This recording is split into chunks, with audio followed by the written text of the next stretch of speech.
네, 선생님들 반갑습니다. 어떻게 오늘 월요일인데 어떻게 하나님 안에서 평안하셨습니까? 하나님께서 우리에게 주신 직장, 삶의 현장에서 우리가 좋은 청지기로 승리하셨습니까? 우리가 좋은 청지기로 서는 데 있어서 또 다양한 영적 전투가 있죠. 우리 선생님들 오늘 말씀과 기도 안에서 하나님이 나를 왕으로 지었다. 나의 삶의 영역에서 나를 청지기로 쓰기를 원하신다. 이런 고백들 속에서 매 순간 하나님 앞에 최선 다하는 우리 선생님들 되시기를 축복합니다. 오늘은 우리 사과입니다. 타락과 복음인데요. 우리가 이제 이번 돌아오는 주일 30일 날은 연합 예배로 드립니다. 그러나 또 그 다음 월요일 날이 또 설 연휴 기간이어서 오늘 녹화를 합니다. 우리 2주 동안 더 깊이 이 말씀 묵상하면서 잘 준비해서 선생님들에게로 또 우리 친구들에게로 유익되는 사과가 되기를 원합니다. 오늘 이제 주 본문은 창세기 3장 14절에서 19절 말씀이에요. 타락해가는 우리 인류의 조상 아담과 하와의 모습을 보게 됩니다. 이 부분을 보면서 우리는 이러한 부분들은 뛰어넘어야 되겠다. 반면교사로 삼아야 되겠다. 그런 자세로 오늘 말씀을 한번 임해봅시다. 화면이 하나 보여요? 아담과 하와의 뒷모습이에요. 뒤태가 참 멋있다. 이런 생각을 해봅니다. 하나님이 만든 그 최고의 창조물이니까 얼마나 멋있겠어요. 곡선 하나하나 다 하나님 볼 때 최고의 작품입니다. 우리는 그 다음 화면을 한번 보도록 하겠습니다. 하와도 그 아름다운 하와, 참 얼굴 어디에도 흠이 없는 것 같아요. 하나님께서 아름다운 여인 하와를 만들었습니다. 근데 이 아름다움이 또 어떻게 변화되는가, 이 부분도 한번 우리가 봤으면 좋겠어요. 자, 하나님께서 아담과 하와를 에덴 동산에서 살게 하죠. 에덴은 이 땅에 있는 하나님의 집과 같은 곳입니다. 하나님의 안방과 같은 곳이에요. 우리 선생님들 성전신학이라고 들어봤는지 모르겠어요. 성전을 관점으로 창세기에서부터 계시록까지 쫙 풀어내는 겁니다. 그게 성전신학인데요. 상당히 일리가 있어요. 그런 관점으로 보면 에덴 동산은 성전입니다.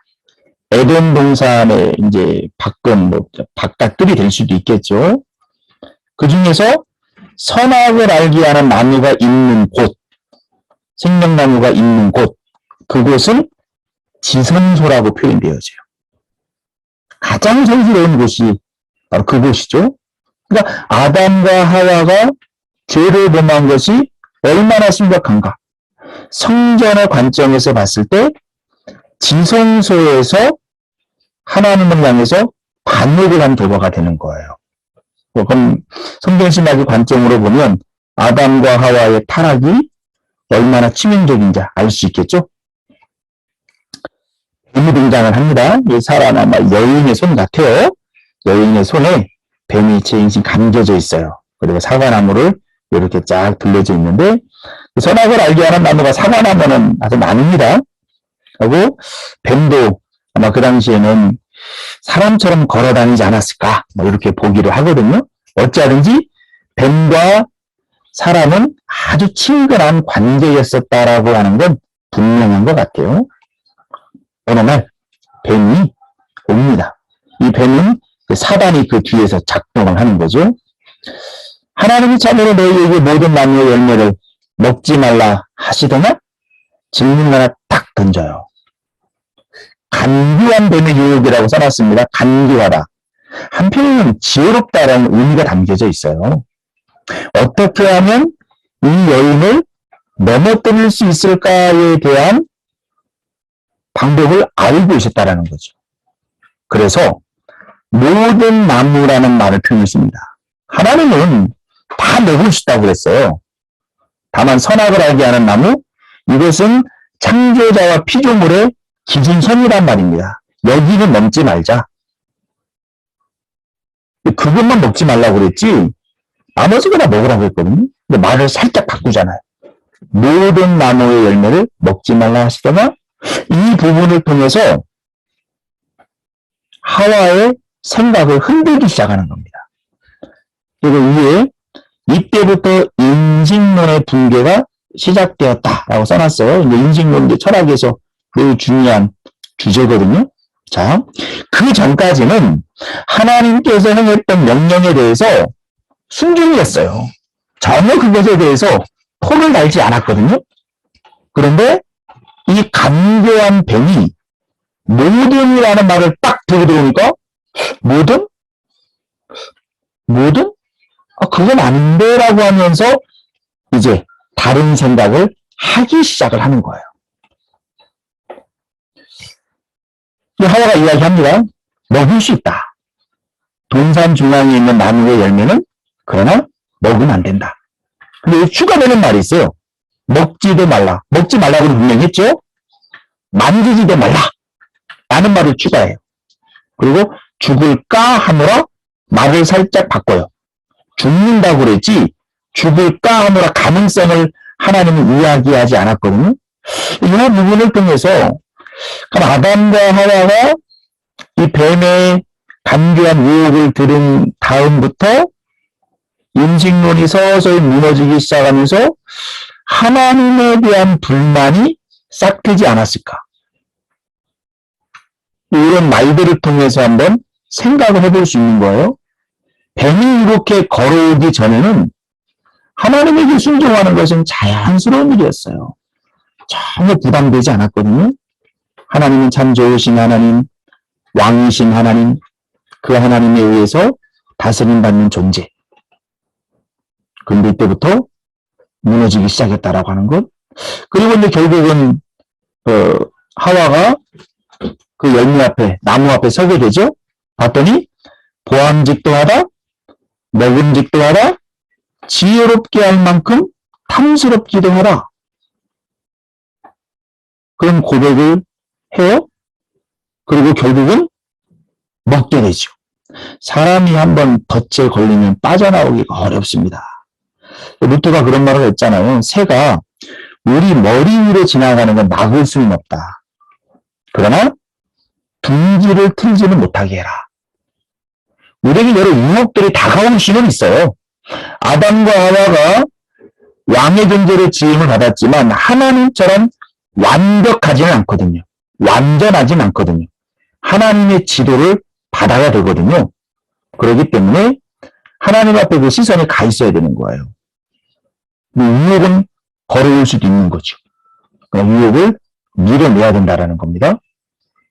그리고 하와가 먼저 먹고 그 다음에 아담이 그걸 먹죠. 그럼 아담은 전혀 먹을 의사가 없는데 하와의 그 유혹 때문에 하와가 졌기 때문에 먹은 겁니까? 성경은 그렇게 이야기하지는 않아요. 이 부분은 우리 다음에 설교할 때 얘기하겠습니다. 이 모든 책임은 아담에게 묻습니다. 아담의 책임이에요. 그리고 이 따먹는 부분들에 있어서 반역한 부분도 분명히 아담의 고의성도 들어가 있다라고 하는 것. 이것을 우리가 생각해 볼 필요가 있어요. 아담은 하와와 그런 관계 속에서 가장이에요. 가장은 그 가정에서 일어나는 모든 문제의 최종적인 책임자가 되는 겁니다. 이것은 우리 남성 성도들에게도 반드시 가져야 될 부분이에요. 혹시 가정에 어려움이 나타날 때 아내한테 책임을 돌리거나 아이들한테 책임을 돌리는 것은 성경적이진 않습니다. 어떤 이런 부분들을 통해서 한번 우리 교훈을 받아볼 필요가 있어요. 결국 이 모든 일들이 일어나는 부분들에 있어서는 전적으로 아담의 책임이 따른다라고 하는 것 우리가 알아뒀으면 좋겠고요. 왜 따먹었나 이거죠. 왜 따먹었을까요? 욕심이 잉태한 즉 죄를 낳고 죄가 장성한 즉 사망을 낳는다. 이건 야고보서의 말씀인데 욕심에서부터 결국 죄를 낳게 된다라는 거죠. 아담의 마음속에, 하와의 마음속에 뱀의 유혹이 들어온 다음에 어떤 마음이 들어오느냐? 그래, 하나님처럼 될 수 있어. 내가 왜 하나님 말씀 들어야 되지? 나도 자존심이 있는 사람인데? 그러면서 이제 하나님에 대한 불만이 생기기 시작하는 거예요. 아니, 왜 저걸 남겨줘서 왜 하나님과 우리 사이에 선을 만들어 놓지? 내가 왜 하나님 말씀대로 살아야 돼? 내 인생 내 거 아니야? 이런 생각이 들어오죠? 참고적으로 우리 선생님들 이제 철학을 공부하셨는지 모르겠어요. 칸트라고 하는 철학자가 있죠? IQ가 한 175 정도 되는 것 같아요. 대단한 천재적인 철학자죠. 이 칸트가 이때 이런 얘기를 합니다. 아담과 하와가 선악을 알게 하는 나무 앞에 서서 그 열매를 따먹은 것은 인류 최고의 쾌거라고 이야기해요. 스스로가 자의식을 갖기 시작한 장소가 거기라는 거죠. 시간이 그때라는 거죠. 위대한 인류라 라고 찬사를 보내기도 해요. 그러나 하나님을 창조주로 인정하는 사람은 이거야말로 반역이죠. 우리 스스로가 하나님이 될 수는 없어요. 우리 스스로가 만든 건 아니잖아요. 하나님이 만들었기 때문에 존재하는 거죠. 그런데 이것을 뱀이 유혹하죠. 사단이 유혹하죠. 하나님을 반역하라. 결국 그 유혹 앞에서 인식론이 서서히 무너지기 시작하면서 하나님을 향해서 반역을 하게 됩니다. 자, 어떻게 됩니까? 뱀이 유혹했던 대로, 사단이 유혹했던 대로 그 열매를 먹으니 하나님처럼 됐습니까? 그 열매 자체에 효능이 있는 건 아니에요. 상징적인 부분이죠. 그때부터 이제 죄가 우리한테 이제 쏟아져 들어오기 시작하는 겁니다. 즉, 하나님과의 관계가 끊어진 상태가 되는 거예요. 분명히 먹는 날에는 죽으리라 그랬죠? 먹는 순간 죽음이 들어왔습니다. 우리는 그 죽음에 대해 세 가지를 이야기하잖아요. 영적인 죽음, 육체적인 죽음, 영원한 죽음. 성경은 세 가지를 얘기하거든요. 영적인 죽음, 하나님과의 단절, 그것은 선악을 알게 하는 나무를 먹는 순간 들어오기 시작한 겁니다. 그때부터 육체적인 죽음은 서서히 오는 거죠.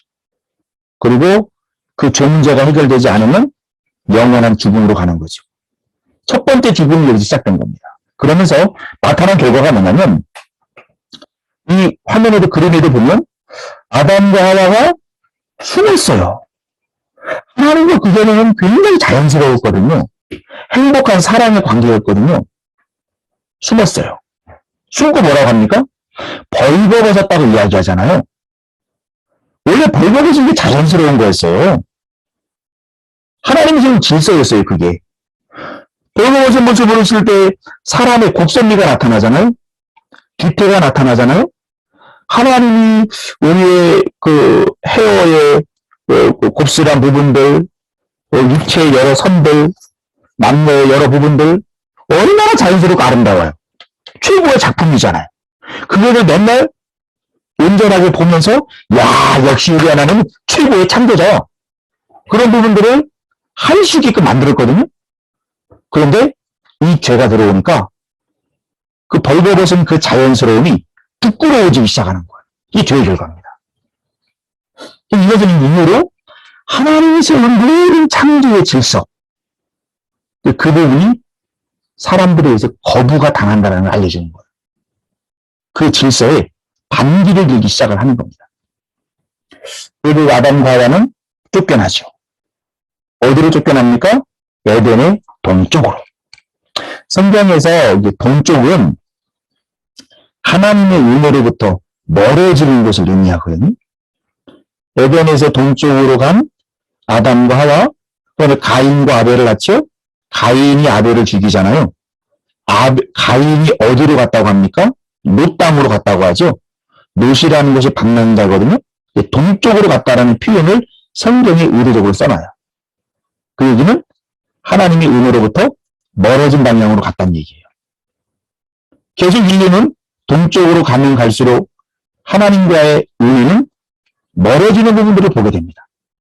노아의 홍수를 겪게 되죠. 바벨탑을 쌓게 되죠. 동쪽은 그런 의미가 담겨져 있어요. 이제 서쪽으로 오면 이제 은혜가 회복되는 걸 또한 이제 의미하죠. 참고로 아브라함 같은 경우가 갈대아 우르에서 살았잖아요. 갈대아 우르에서 가나안 땅은 서쪽에 있는 거예요. 그래서 은혜가 이렇게 시작되는 거거든요. 참고적으로. 그럼 동쪽으로 추방됩니다. 은혜로부터 점점점 소외되기 시작을 한다. 이 문제로 인해서 우리 가운데는 이제 죄의 결과가 나타나기 시작합니다.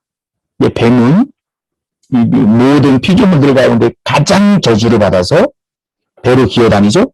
흙을 먹는다고 표현하잖아요. 가장 비참한 지경이 떨어진다라는 겁니다. 그 이후로 우리 인류는 뱀을 보면 대부분 사람들은 본능적으로 뱀을 꺼려하기 시작해요. 뱀을 죽이기 시작하죠. 왜냐하면 사람과 가장 친근했던 게 뱀이라고 볼 수 있어요. 뱀이 큰 저주를 받아서 일생 그런 존재로 살아가게 되죠. 하와에게 찾아온 결과는 무엇입니까? 해산의 고통이라고 하는 것이에요. 에덴 동산에서 아이를 낳았을까요? 안 낳았을까요? 왜 아담과 하와가 에덴 동산에서 그렇게 나왔을 때, 또 가인이 그 노 땅으로 가고 했을 때 그 주변에 많은 사람들이 등장을 하잖아요. 그 사람들은 어떻게 등장을 했을까요? 하나님이 아담과 하와처럼 만들었을까요? 그럴 수는 없거든요. 근데 어떤 학자들은 아담과 하와가 에덴 동산에 있을 때도 아이를 많이 낳았을 수도 있다. 이렇게 보기도 해요. 뭐 그렇게 볼 수도 있겠다 싶은 생각이 들 때 하긴 하더라고요. 근데 이것은 이제 어디까지나 성경이 기록된 건 아니기 때문에 상상만 해보는 거죠. 자, 어찌하든지 간에 죄가 들어오기 전에는 출산이 행복한 거였어요. 왜요? 하나님의 일들을 출산을 통해서 감당을 하잖아요. 첫 번째 사람만 하나님이 흙으로 만들고 그렇게 생기를 불어넣었지, 그 다음 사람부터는 아담과 하와를 통해서 생산하게 하거든요. 그런데 그 출산이 고통이겠어요? 그건 안 되죠. 하나님은 좋은 신분이에요. 그분으로부터 오는 것은 우리에게 유익한 겁니다. 출산 행복한 거죠. 또 그렇게 돼야 되는 게 맞는 거죠. 그런데 해산은 고통이라는 겁니다. 왼쪽에 있는 여인이 굉장히 고통스러워요. 배는 남산만 해요. 오늘은 의학기술이 많이 발달해서 그렇죠. 옛날에는요, 조선시대 때까지만 해도 출산하다가 죽는 사람이 많았습니다. 이게 미락을 통해서 확인되어지거든요. 이제 여러 고분분들이 무덤이 발굴되고 하면서 그 여인들의 몸속에 출산하다가 죽은 흔적들이 많이 나타나요. 굉장히 고통이었죠. 의학기술이 발달하지 않았기 때문에 그때는 그냥 죽는 겁니다, 그렇게. 오른쪽에 순풍산부인과라고 예전에 시트콤이 있었잖아요. 그 그림을 하나 넣어놨습니다. 원래 하나님이 의도했던 것은 행복한 출산입니다. 근데 이것이 고통을 받겠다라는 거예요. 노동도 마찬가지. 원래는 노동이 행복한 거예요. 사람이 노동을 통해서 땀도 흐르고 배출하기도 하고 거기서 자아실현을 하잖아요. 사람이 일을 할 때 행복감이 있거든요. 일을 하던 사람이 갑자기 일을 그만두게 되면 어떡합니까? 갑자기 늙어요. 그리고 자기의 그 자아실현을 잘 못하는 부분들 때문에 태어나 위축되기도 하거든요. 그게 우리가 경험하는 부분들이잖아요. 노동은 행복한 거예요, 원래. 에덴 동산을 관리하는 건 행복한 거예요. 그런데 이 노동이 고통을 받겠다라는 겁니다. 오른쪽에 보세요. 고혈압 노동. 사용자는 안 주려고 그래요. 노동자는요, 나의 정당한 대가를 달라. 때로는 더 달라고 이야기하기도 해요. 서로 갈등 관계가 생기는 겁니다. 이 죄의 결과예요. 왜 싸우냐고요? 원래는 풍요로움 가운데 함께 나누는 건데. 죄의 결과로 인해서 노동도 고통이 됐다. 그 땅이 저주를 받아서 엉겅퀴를 해요. 잡초를 해요. 이걸 뽑아내야 곡식을 얻을 수 있단 말이에요. 고통이에요. 일하는 게 힘들어요, 이제. 죄의 결과입니다. 세 번째는 원래 아담과 하와는 최고의 부부였습니다. 그 아담을 깊이 잠들게 하고 아담의 갈비뼈를 취해서 하와를 만들잖아요. 그때 하나님께서 하와의 손을 이끌고 아담한테 데리고 가죠. 그때 아담이 했던 표현이 뭡니까? 나의 뼈 중에 뼈요, 살 중에 살이라. 이것이 우리 이제 한글 성경으로는 밋밋하게 번역돼서 그렇죠. 히브리 원어적으로 보면 시입니다, 시. 최고의 시예요. 그 느낌이 자기가 감탄할 만한 것을 봤을 때 나오는 느낌이에요. 최고의 언어 표현이건 이 표현이요. 그런 고백을 했던 두 사람 사이에서 싸움이 나타나는 거죠. 아담은 비겁하게 그 책임을 하와에게 돌립니다. 그러면서 하나님을 향해서도 당신이 만든 저 여자가 나를 꿰어서 내가 먹었다. 전혀 그렇지 않아요. 아담이 범죄입니다. 근데 책임을 떠넘기면서 좋아해야 될 부부관계가 깨어지기 시작했다라는 것. 우리 선생님들의 가정은 늘 행복하기를 소망합니다. 그러나 싸우는 부부가 요즘 참 많대요. 안타까운 부분들이에요. 너무 죄의 결과라는 것. 또 하나는요. 자연이 파괴되기 시작합니다. 자연을 잘 관리하기보다 자연을 학대하기 시작해요. 자신들의 야망을 위해서. 뿐만 아니라 과일이 왜 떨어집니까? 낙과. 태풍이 오고 그러면 낙과가 생겨요. 홍수에 잠기기도 해요. 썩어서 아래로 떨어지기도 해요. 왜 그런 일이 생길까요? 가만히 있으면 왜 썩을까요? 원래 썩는 것은 하나님의 창조에 원했던 게 아닙니다. 죄가 들어오니까 자연 만물도 부패하면서 썩기 시작을 하더라는 겁니다. 파괴되기 시작하는 거예요. 이것도 다 죄의 결과입니다. 그리고 하나님이 처음에 원했던 부분은 아니었다라고 하는 것. 그 이후로 이제 인류의 역사는 끝없이 서로 빼앗고, 빼앗기고, 죽이고 하는 역사가 이제 쭉 지금까지 펼쳐져 가는 것이죠. 근데 하나님은 창세기 3장 15절, 우리가 원수복음이라고 이야기하잖아요. 하나님의 은혜는 죄가 들어온 이후부터 바로 시작을 합니다. 하나님은 결코 그의 백성들을 버리지 않는 하나님이라는 부분을 이야기해 주죠. 은혜의 시작이에요. 3장 15절, 내가 너로 여자와 원수가 되게 하고 너의 후손도 여자의 후손과 원수가 되게 하리니 여자의 후손은 내 머리를 상하게 할 것이요 너는 그의 발꿈치를 상하게 할 것이니라 하시고. 그림을 하나 이렇게 넣어놨습니다.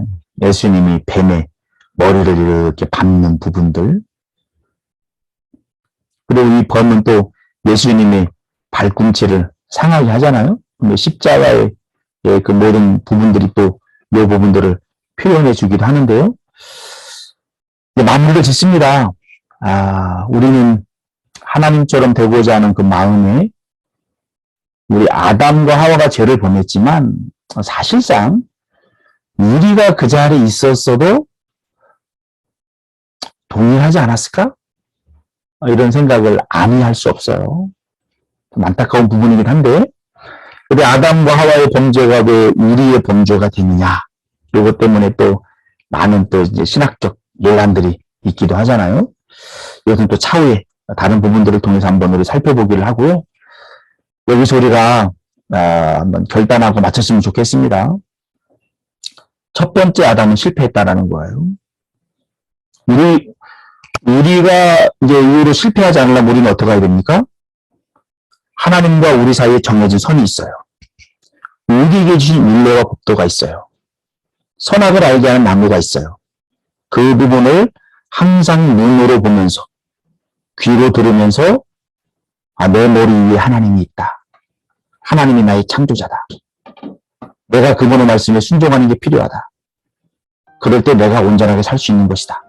우리는 늘 그 부분을 염두에 두면서 순종하는 거예요. 이에 대한 결단해보자고요. 예수님이 그걸 몸소 보여줬잖아요. 예수님은 첫 번째 아담과 동일한 상태로 왔습니다. 신성은 필요할 때만 썼지 아무 때나 신성을 쓰지는 않았어요. 동일한 상태에서 하나님의 말씀을 중심에 두고 한 걸음 한 걸음 순종으로 반응을 했다라는 겁니다. 우리는 예수님의 뒤에 서서 그렇게 우리도 날마다 순종하면서 우리의 삶의 현장에서, 가정에서, 교회에서, 직장에서 우리 각자에게 주어진 사명들 잘 감당하면서 우리 늘 승리하시는 우리 교회 선생님들 되시기를 축복합니다. 그리고 또한 이번 겨울 수련회를 통해서 우리 아이들도 일생 살아가면서 하나님을 중심으로 두고 살아가는 아이들 스스로가 결단하는 그런 은혜로운 겨울 수련회, 또한 그러한 만남들이 되어질 수 있도록 우리 기도로 잘 준비하면서 우리 살아가 봅시다. 네, 기도하고 마치겠습니다. 참 좋으신 하나님 감사합니다. 우리 귀한 선생님들과 함께 복음과 타락과 복음에 대해서 살펴봤습니다. 우리는 이 말씀의 교훈을 삼아서 아담과 하와를 반면교사 삼고 우리는 결코 욕심을 내지 않고 하나님 앞에 순종함으로 나아갈 수 있도록 인도해 주시길 원합니다. 우리 예수님이 죄에 빠진 우리를 위해서 오셔서 대신 십자가에서 고난을 당하심으로 이 원시복음을 또한 성취하셨던 부분을 우리는 보게 됩니다.